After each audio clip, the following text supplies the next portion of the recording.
नमस्कार दोस्तों, मैं डॉक्टर प्रीति पांडे आपका स्वागत करती हूं अपने चैनल बातें हिंदी की पर। आज हम लेकर आए हैं भक्ति काल के संत काव्य, जिसे हम ज्ञानाश्रयी शाखा के नाम से भी जानते हैं, उससे संबंधित कुछ महत्वपूर्ण प्रश्न। यहाँ हम 25 प्रश्नों को लेकर आए हैं और ये वे प्रश्न हैं जो हमारी परीक्षाओं में पूछे गए हैं और बार बार इसको दोहराया भी गया है परीक्षाओं में। तो चलिए देखते हैं आज संत काव्य से इन प्रश्नों को। आपकी जानकारी के लिए बता दें कि इससे पहले हमने हिंदी साहित्य इतिहास लेखन, आदिकाल एवं भक्तिकाल तथा मिश्रित प्रश्नोत्तरी कुछ बनाई है, जिसका लिंक हम डिस्क्रिप्शन बॉक्स में डाल देंगे। आप वहां से जाकर वहां प्रश्नों को देख सकते हैं, हल कर सकते हैं। देखते हैं आज का पहला प्रश्न। निम्नलिखित में से कौन रामानंद की शिष्य परंपरा में नहीं है? ध्यान रखेंगे, नहीं है। परीक्षाओं में अक्सर हम नहीं पर ध्यान नहीं देते और प्रश्न को जानते हुए भी गलत कर देते हैं। तो यहाँ हमें प्रश्न को ध्यान से पढ़ना है और इसमें ऑप्शन दिए हुए हैं कबीरदास, नरहरिदास, मलुकदास या रैदास। यहाँ जो सही उत्तर होगा वह होगा मलुकदास।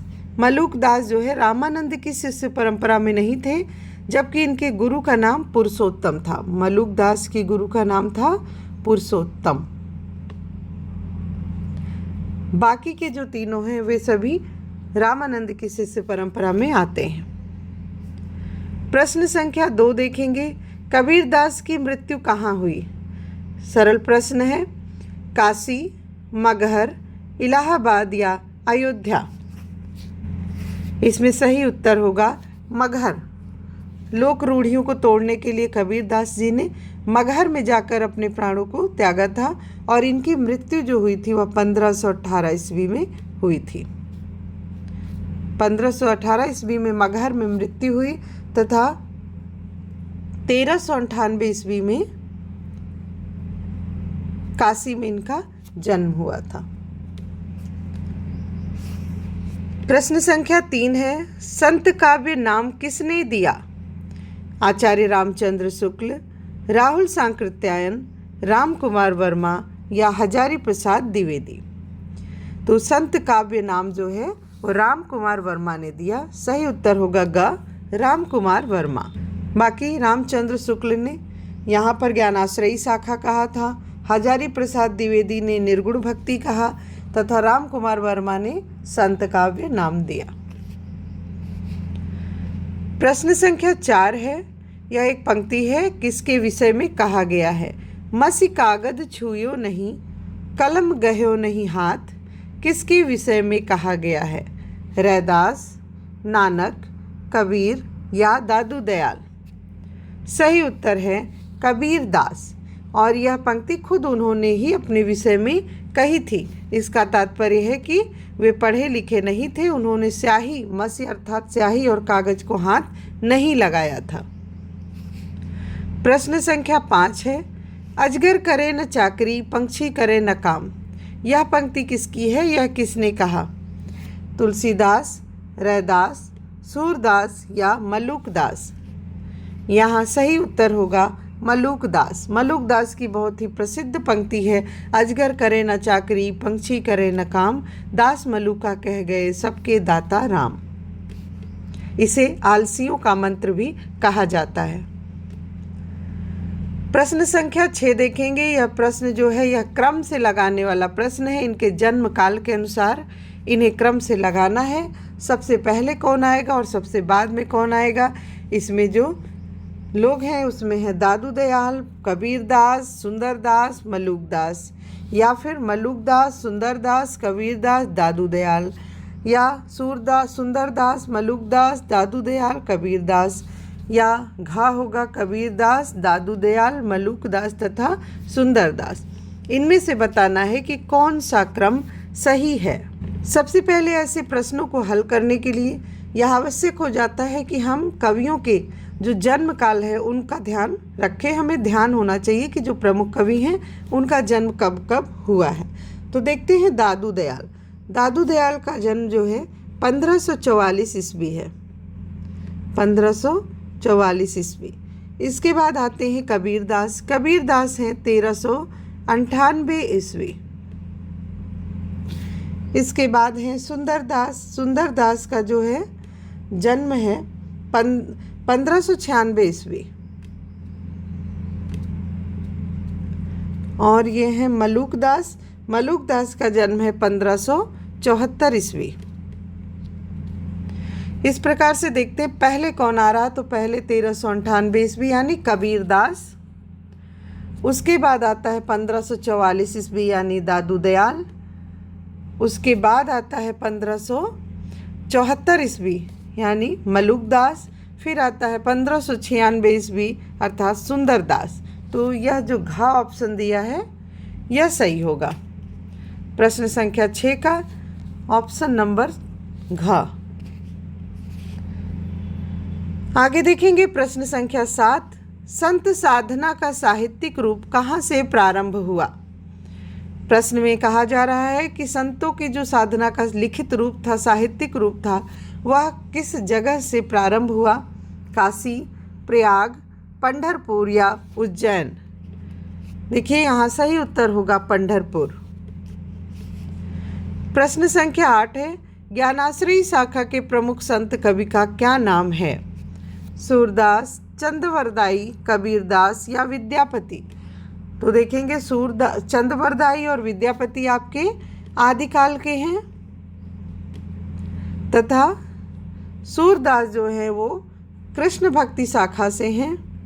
और यहाँ सिर्फ और सिर्फ कबीरदास हैं जो कि ज्ञानाश्रयी शाखा के प्रमुख संत कवि हैं। प्रश्न संख्या 9 है, कबीर के गुरु का नाम क्या है। रामानंद सागर, रैदास, रविदास या रामानंद।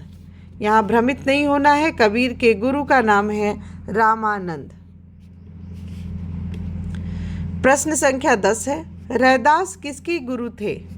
मलुकदास के, हरिदास के, लालदास के या मीराबाई के। ध्यान रखेंगे रैदास मीराबाई के गुरु थे। प्रश्न संख्या 11 है, अंगवधु किसकी रचना है। इसमें ऑप्शन है गरीबदास, मिस्कीनदास, मलुकदास या दादू दयाल। तो देखेंगे अंगवधु जो है दादू दयाल की रचना है, जिसका संग्रह किया था रज्जब ने। दादू दयाल की रचनाओं का। आगे देखते हैं प्रश्न संख्या 12 है, निर्गुण संतों की काव्य सर्जना सर्वाधिक आधारित है। किस पर आधारित है। आदिकालीन लोक कथाओं पर, नाथों की रचनाओं पर, दक्षिण के वीर शैवों की भावना पर या सूफियों की यौगिक साधना पर। किस पर आधारित है निर्गुण संतों की काव्य सर्जना। यहाँ सही उत्तर होगा निर्गुण नाथों की रचनाओं पर। प्रश्न संख्या 13 है, सिकंदर लोदी ने किसके कहने पर कबीरदास को जंजीरों से बांधकर गंगा में डुबाया था। ऑप्शन है गुलाम हुसैन, मोहम्मद शाह, शेख तकी या शेख फिदा हुसैन। यहाँ सही उत्तर होगा शेख तकी। शेख तकी के कहने पर सिकंदर लोदी ने कबीरदास जी को जंजीरों में बांधकर गंगा में डुबाया था। प्रश्न संख्या 14, किसने कहा तुम जिन जानो गीत है यह निज ब्रह्म विचार। कबीरदास, रैदास, सूरदास या तुलसीदास। सही उत्तर होगा कबीरदास। कबीरदास जी ने कहा कि तुम मेरे गीतों को गीत मत समझो, यह परम तत्व का विचार है, यह परमात्मा का उपदेश है। प्रश्न संख्या 15 है, कबीर किस शासक के समकालीन थे। अभी हमने देखा था कि गंगा में किसने डुबाया था। यहाँ ऑप्शन है हुमायूं, अकबर, सिकंदर लोदी या बहादुर शाह जफर। सही उत्तर होगा सिकंदर लोदी। कबीर सिकंदर लोदी के समकालीन थे। आगे 16वां प्रश्न है, आचार्य हजारी प्रसाद द्विवेदी ने वाणी का डिक्टेटर किसे कहा था। कबीरदास, रैदास, दादू दयाल या नानक। यहाँ सही उत्तर होगा कबीरदास। कबीरदास जी के संबंध में कहा था कि वे वाड़ी के डिक्टेटर थे। इसकी जो पहले की जो कथन है पूरा, उसे भी ध्यान रखेंगे जब हम कबीरदास जी को पढ़ेंगे भक्ति काल में, तो इनके बारे में डिटेल से हम वहाँ देखेंगे। प्रश्न संख्या 17 है, रज्जब अली खान के गुरु कौन थे? यहाँ कंफ्यूज नहीं होना है, ये रज्जब अली खान ही रज्जब हैं। ऑप्शन है नानक, दादू दयाल, मलुक दास या धन्ना। तो सही उत्तर होगा दादू दयाल। रज्जब दादू दयाल के शिष्य थे और दादू दयाल की रचनाओं का जो संग्रह इन्होंने किया था अंगवधु नाम से किया था। प्रश्न संख्या 18 है, ज्ञान मार्गी शाखा के कवियों को किस नाम से पुकारा जाता है? सिद्ध कवि, नाथ कवि, भक्त कवि या संत कवि? यहाँ देखिए सही उत्तर होगा संत कवि। प्रश्न संख्या 19 है, ज्ञान बोध किसकी रचना है? सुंदरदास, मलुक दास, रज्जब या दादू दयाल? यहाँ जो सही उत्तर होगा वह होगा मलुक दास। ज्ञान बोध मलुक दास की रचना है। इसके अलावा मलुक दास की कुछ प्रमुख रचनाएं हैं, जैसे पुरुष विलास है, पुरुष विलास,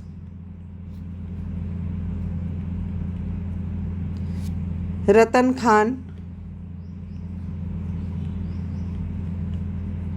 रामावतार लीला, अलखबानी, गुरु प्रताप इत्यादि मलुक दास की और महत्वपूर्ण रचनाएं हैं। इनकी कुल 9 रचनाएं हैं, जिनमें से ज्ञान बोध बहुत ही प्रसिद्ध है।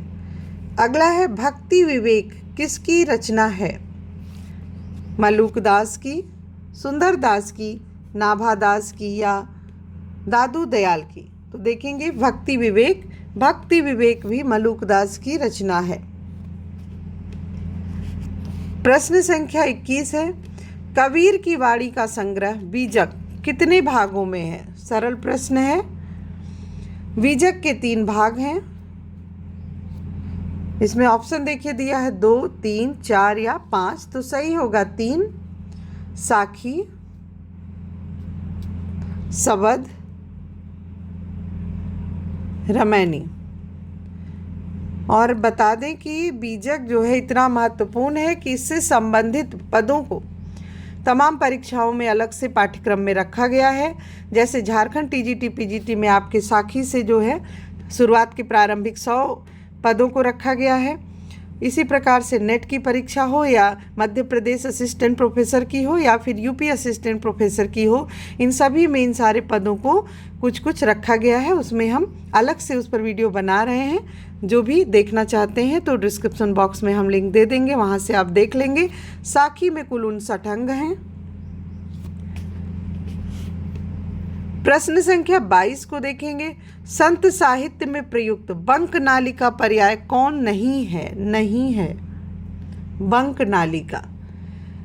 तो यहाँ पर देखते हैं जो शब्द दिए हैं, त्रिकुटी, वक्र नाली, राजदंत या संखिनी। सही उत्तर होगा वक्र नाली। देखने में तो लग रहा है कि यह बंक नाली का ही पर्याय है, किंतु यही है जो बंक नाली का पर्याय नहीं है। बाकी तीनों बंक नाली के पर्याय हैं। प्रश्न संख्या 23 है, सब्बंगी किसकी रचना है? दादू दयाल, पीपा, रैदास या रज्जब? सही उत्तर होगा रज्जब। सब्बंगी रज्जब की स्वयं की लिखी हुई रचना है और इसमें रज्जब ने अपने बारे में तथा निर्गुण संत कवियों के बारे में लिखा है। तथा रज्जब जो है हमने देखा कि दादू दयाल के शिष्य थे। प्रश्न संख्या 24 है, मुसलमान अनुयायी कबीर को किनका शिष्य मानते हैं? शेख तकी, रज्जब, मोइनुद्दीन चिश्ती या नूर मोहम्मद? सही उत्तर होगा शेख तकी। मुसलमान अनुयायी जो हैं वो कबीर को शेख तकी का शिष्य मानते हैं। ये वही शेख तकी हैं जिसके बारे में पहले हमने पढ़ा कि इनके कहने पर सिकंदर लोदी ने कबीर को गंगा में डुबोया था। प्रश्न संख्या 25 आज का ये अंतिम प्रश्न है। देखेंगे एक पंक्ति है, सूर समाना चंद में देहु किया घर एक, मन की चिंता तब भया कछु पुरबिला लेख। इन पंक्तियों के रचनाकार कौन है? तुलसीदास, सुंदरदास, दादू दयाल या कबीरदास? यहाँ चूँकि हम संत कवियों के बारे में पढ़ रहे हैं, इसलिए उत्तर होगा यहाँ कबीर दास, और ये कबीर दास की पंक्ति है। आज के लिए बस इतना ही। अभी भक्ति काल से हम 25-25 प्रश्नों को इकट्ठा कर रहे हैं ताकि थोड़े थोड़े प्रश्न आप हल करते चलें, ये बोझिल ना लगे। अगर प्रश्न अच्छे लगे हों तो आप कमेंट करके ज़रूर बताइएगा आगे किस तरह के प्रश्नों को आप देखना चाहते हैं और कितने प्रश्न आपके सही हो रहे हैं, इसे भी बताएंगे। प्रश्न हल करने के लिए आप पहले ऑप्शन सुन लीजिए, प्रश्न सुन लीजिए और वीडियो को रोक दीजिए, पॉज कर दीजिए। उसके बाद अपना आंसर दे के फिर सही आंसर को सुनिए, तभी उससे कुछ लाभ होगा। आज के लिए इतना ही। धन्यवाद।